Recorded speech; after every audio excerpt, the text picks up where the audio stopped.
Hi everyone, I'm David Wojcik and this is MBOT TV. Stories we covered this week: the new provincial rules for cannabis stores are available. Brampton walks out on a regional council meeting. Stormwater taxes continue to rise in Mississauga, and Canada suffers the worst one-month job loss stats since the Great Recession. Welcome to MBOT TV, a weekly recap of what happened in Mississauga and in the business community at the Mississauga Board of Trade and around the city of Mississauga. Let's dive in. Your Mississauga Board of Trade addressed City Council with respect to the rise in stormwater taxes. In addition to the rise in taxes, the city also continues to save money because business does not take advantage of the rebate program. We addressed these issues at the City Council. One area of which we still have concern is the stormwater tax. The budget proposes that the per unit billing be raised to $108.20 on April 1st, 2020, and we still have not seen a report that addresses the credit program for commercial properties and other exemptions. We understand that staff will be reporting to Council this spring, and we recommend the report come back to you in advance of the proposed rate increase. MBOT continues to work with city staff to find ways to better provide incentives so business will embark on stormwater mitigation and take advantage of the stormwater credit program. The City of Mississauga delivered its Climate Change Action Plan, and your Mississauga Board of Trade was at Council to deliver our message. We know that businesses want to play their role in the reduction of greenhouse gas emissions and reduce energy and water consumption as well as waste. Often, businesses simply do not know where to start or exactly what they can do. Last year, the Mississauga Board of Trade partnered with Climate Smart Business on a project that helped train Mississauga businesses around climate initiatives. The results have been very positive, and those businesses are making reductions in GHG emissions and energy conservation. MBOT continues to work with members to provide information on how to save money by being more proactive and reduce, reuse, and recycle at every opportunity. If you want to stay up to date on current issues affecting business leaders, tune in to Your Business on Saga 960 AM, Fridays at 11 a.m. A one-hour business show where I interview industry experts on everything from motivating employees to boosting your bottom line. This Friday, we have tips on how to prepare your sales team for the new year, more social media advice for your business, and final year-end tax planning to reduce your taxes. You can also listen online at www.saga960am.ca. Still to come is our upcoming events listing with Stephanie Giorgio. But first, here's Brad Butt with our political update. Brad? Well, thanks, David.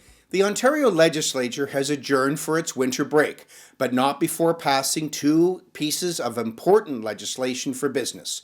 Bill 132, the Better for People, Smarter for Business Act, which will simplify and modernize regulations while protecting health and safety, and Bill 138, the Fall Economic Statement, a plan to build Ontario Together Act, which delivered on the government's commitment to cut Ontario's small business tax rate by 8.7%. The legislature will return to business on February the 18th, 2020. The Ontario government also announced significant changes to how private retail cannabis stores can operate and how new ones will open, removing the temporary cap on the number of private cannabis stores in the province and eliminating pre-qualification requirements for prospective retailers are some of the key changes the government has made to cannabis regulations. Other amendments include increasing the ability of licensed producers to participate in the retail market and allowing them to open a store at one of their facilities. These changes enable more capital, experience, and capacity to enter the market and will help more legal stores open faster. Phasing in limits on the number of authorized stores a license holder can have to ensure fair access for retailers while creating medium and long-term market certainty and enabling retailers to sell cannabis-related items such as cannabis-related magazines and cookbooks. Unfortunately, the City of Mississauga continues to opt out of permitting cannabis retail stores, but it is hoped the Council will reconsider this decision in the new year, as other municipalities have done. On December 5th, the Government of Canada unveiled its throne speech, which was delivered by the Governor-General. The speech focused on 5 general themes around fighting climate change, strengthening the middle class, Indigenous reconciliation, health and safety, and positioning Canada for success in an uncertain world. Prime Minister Justin Trudeau has issued mandate letters to his ministers, spelling out his expectations for the next few years. The letters detail specific election commitments that the Prime Minister wishes to see implemented and focuses heavy on cooperation where possible with the opposition parties in a minority parliament situation. The House of Commons has also now adjourned for its winter break and will resume on January 27, 2020. On December 10th, Canada, the United States, and Mexico agreed to update certain elements of the new North American Free Trade Agreement to improve the final outcome and clear the path toward ratification and implementation of the Canada, United States, Mexico agreement in all 3 countries. Changes will be made in the areas of state-to-state dispute settlement, labor, environment, intellectual property, and rules of origin.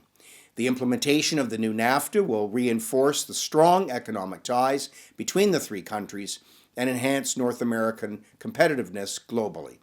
Importantly, the new agreement preserves and enhances the integrated and virtually tariff-free market in North America by reducing red tape and lessening the administrative burden on importers and exporters.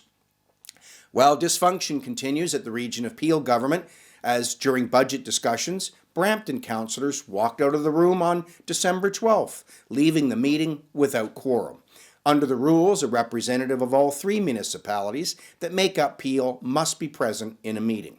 Peel Council was debating a report about shifting the costs for Peel Regional Police that would transfer about $69 million in costs from Mississauga to Brampton taxpayers.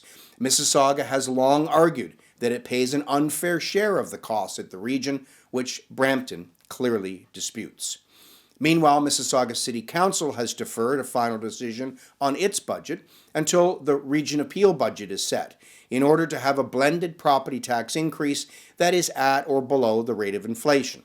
Final property taxes are determined after both levels of municipal government set their budgets and tax rate increases. For the average business, this represents about 50% of the tax bill, with the other 50% being provincial education taxes. As we head into 2020, the Canadian Chamber of Commerce is predicting sluggish growth in the new year. 2019 wasn't a great year for the Canadian economy. Our projected growth is 1.5 to 1.6% this year, not bad compared to some of our G7 peers, but a downgrade from the 2% growth we thought was our potential at the beginning of the year, and a far cry from the 3% growth we saw only 2 years ago. The Canadian economy is stumbling out of the second half of 2019 and into the new year. After a hot second quarter where the economy grew at an annualized rate of 3.7%, our growth was cut back down to size in the third quarter at 1.3%.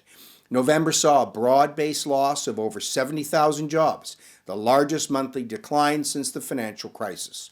Despite business investment having rebounded, none of the 37 executives of American subsidiaries in Canada said the Canadian economy will strengthen over the next 6 months, according to a recent survey by the U.S. Chamber of Commerce. And so the concern is that if the world sneezes, Canada will catch the cold. The idea that Canada is a stable oasis in a deteriorating global economic environment can be put to rest. The global slowdown is catching up to us, and we need to get our house in order. I'd like to wish you a very Merry Christmas, Happy Holidays, and a Happy New Year. Back to you, David. Thanks, Brad. And now for our upcoming events listing with Stephanie Giorgio. Stephanie. Thank you, David. And here's what's coming up at your Mississauga Board of Trade. On January 8th, join us at the Mississauga Convention Center for Good Morning Mississauga.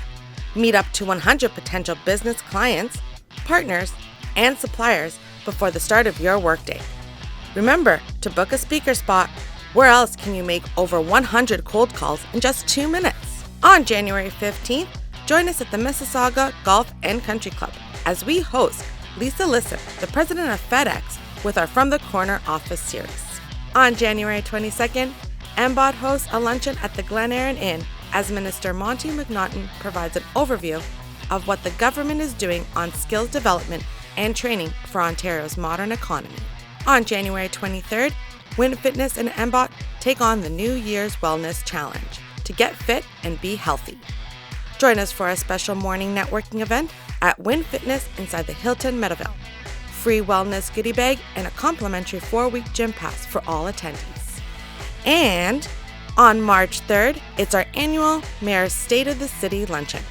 Mayor Crombie will address the Mississauga Board of Trade membership and provide an update on the accomplishments for the City of Mississauga.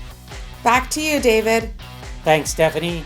If you have any questions about how to register for an event, increase awareness for your business, or have your company featured on MBOT TV, contact your membership services manager by calling 905-273-6151 and press 0 to get connected. Details about these stories and events are available at www.mbot.com. MBOT will take a break now for the rest of December until January. This is David Wojcik wishing you a Merry Christmas, Happy Holidays, and continued success in your business.